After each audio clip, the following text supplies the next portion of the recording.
funny? Funny, I bought this house. Imagine buying your dream house, signing every paper, holding the keys, only to return a few weeks later and find another family living comfortably inside the home you just bought, living there like they own the place, with paperwork they swear is real. That's what happened to Brandon Hale, a black man who worked and fought for the life he'd finally built, only to have it snatched by a woman who believed her clipboard made her queen of the neighborhood. And the worst part? She sold his house without him ever knowing.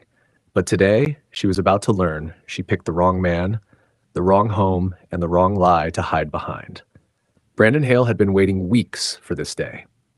After closing on his first home, a clean one-story property on a quiet road in Willowcrest Ridge, he'd spent time finishing a final contract at work and gathering everything he needed before officially moving in. The deed was signed, the payments processed, the keys tucked safely in his pocket. Everything about the purchase was legitimate, authenticated, and verified. Today was supposed to be simple. Pull into his driveway, unlock his own front door, and step into the future he'd worked years to earn. Instead, the moment his car rolled up to the curb, his excitement twisted into confusion. There was a minivan parked in his driveway. Children's bicycles lay on the grass. A doormat he'd never seen sat on the porch. Light flickered through the living room curtains he didn't own. Brandon dragged his suitcase out of the trunk, heart thudding. Maybe the realtor mixed up a lockbox? Maybe contractors were still doing work? But when he reached the porch, a woman he'd never seen opened the door with a startled gasp, 2 kids peeking behind her legs. "Can I help you?" she asked, clutching a set of keys. His keys. Brandon took a breath. "Yeah, this is my house." The woman's face drained. Her husband, Peter Langston, appeared behind her holding paperwork. "This home was sold to us 3 weeks ago. We finalized everything with the HOA president. She handled the transfer personally."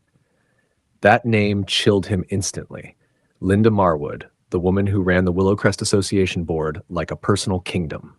Before he could respond, the family hurriedly called her, whispering into the phone. Not 3 minutes later, a white SUV screeched to a stop.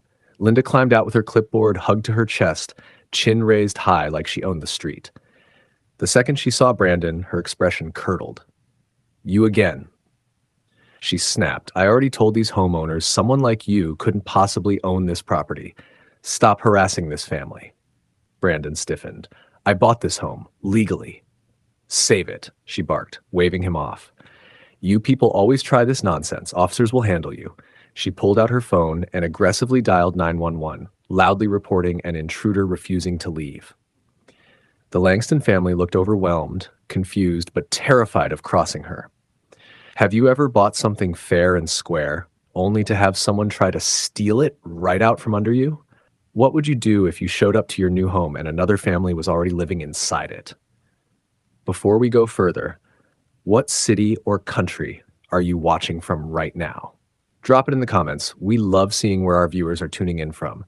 And if you believe no one should lose their home because of a racist HOA scammer, go ahead and smash that like button and subscribe to Story Arc for stories that put fraudsters exactly where they belong. Brandon stood his ground as distant sirens grew louder. 2 police cruisers turning onto the street, lights cutting through the afternoon calm. And with that, the confrontation truly began. The first cruiser stopped at the curb and 2 officers stepped out. One tall, broad-shouldered man with a calm posture, Officer Nathan Briggs, and a woman with her hand resting near her holster, already scanning the scene, Officer Riley Carterton. Linda rushed toward them before they even reached the walkway. "Officers, thank goodness you're here," she exclaimed dramatically, pointing straight at Brandon, as if he were a wild animal on the loose. "That man is trespassing and threatening these innocent homeowners. He refuses to leave." The officers turned to Brandon.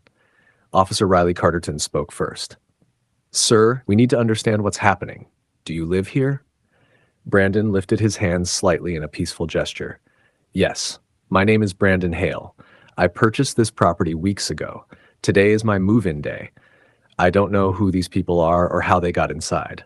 Linda scoffed loudly. "Listen to him, just making things up as he goes. This house was abandoned, and as HOA president, I handled the sale. These folks bought it fair and square." The Langston family didn't look so sure anymore. Peter Langston cleared his throat nervously. We were told the previous owner forfeited the home. We paid in full. She showed us all the paperwork. Officer Nathan Briggs stepped closer to Brandon. Do you have proof of ownership? ID? Documents? Brandon nodded, pulling out a folder he prepared during closing. Original deed, transfer confirmations, copies of bank wires, and the official county-stamped purchase record. He handed everything over calmly. The officers examined the papers, flipping through dates, signatures, official seals. Linda rolled her eyes. Those are fake, obviously. Officer Riley Carterton shot her a sharp glance. Ma'am, let us do our job. Next, the papers from the Langston family were reviewed. Handwritten signatures that didn't match any official formatting, no county seal, and a transfer letter printed on generic paper with an HOA header instead of government documentation. Officer Nathan Briggs's brow furrowed. Where did you get these documents? Peter swallowed. She gave them to us. Both officers turned to Linda. Her posture stiffened. I facilitated the sale because the property was vacant. It's part of my authority as HOA president. No, it's not, Officer Riley Carterton replied flatly. The tension shifted instantly. The family stepped back, eyes widening as the realization hit. They had been scammed. Linda's voice cracked. This is ridiculous. He's lying. They're lying. Everyone's lying except me. The officers exchanged one final look. Then Officer Nathan Briggs spoke. Ma'am, don't go anywhere. We're going to need backup. Linda's face began to twitch, and she took a small step backward. Linda's breath quickened as the officers moved slightly to flank her. Officer Nathan Briggs lifted his radio and called for a fraud unit to respond to the scene. The moment he released the button, Linda pivoted sharply toward her SUV. Nope, Brandon muttered, stepping forward as she tried to bolt down the walkway. Ma'am, stop! Officer Riley Carterton shouted, but Linda ignored her. Clipboard clutched under her arm. She sprinted toward her vehicle with the frantic wobble of someone who had never run a day in her life. Brandon reacted on instinct, intercepting her just before she reached the driver's door. She jerked back, startled. Get out of my way, she shrieked, swinging her clipboard wildly. I'm the HOA president. I can do whatever I want. Not today, Brandon replied, gripping her wrist just as she tried to shove him aside. The officers closed in instantly. Officer Nathan Briggs grabbed her other arm, twisting it gently but firmly behind her back as Officer Riley Carterton snapped handcuffs around her wrists. Linda let out a piercing scream. This is harassment. I'm protecting community standards. He's the one trespassing. Arrest him! Neither officer paid attention to her theatrics now. Peter Langston stepped forward, clutching the fraudulent documents. Officer, we paid her our entire savings. Are you saying none of this is real? Officer Riley Carterton nodded solemnly. I'm afraid so. These are not legal transfer documents. You were misled. Marissa Langston lowered herself onto the porch step, tears streaking down her face as she hugged Ellie and Toby. We didn't know. We trusted her.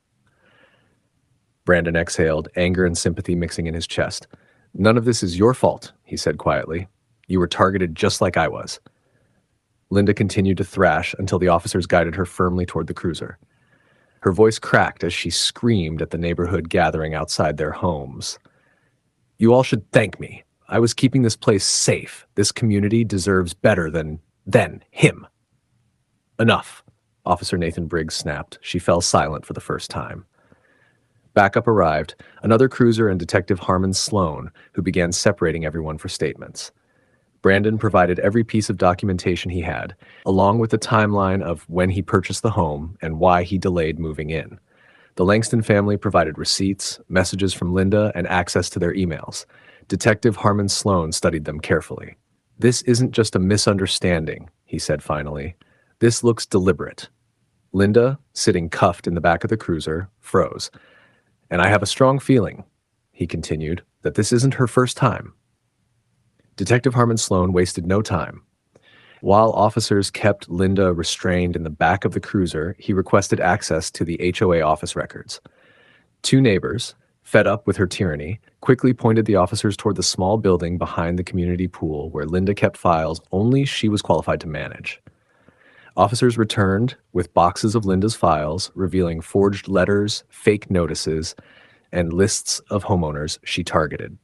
Detective Harmon Sloan skimmed through the evidence and confirmed she'd built an organized scam using falsified debts, violations, and abandonment claims. The Langston family looked devastated. She did this deliberately, Peter whispered. For a long time, Detective Harmon Sloan replied. Two officers stepped aside with Brandon and the family. County records matched his deed exactly. The sale was fraudulent and would be voided. Sir, Officer Nathan Briggs said, handing back his documents, this house is yours. You'll get full access once we're done.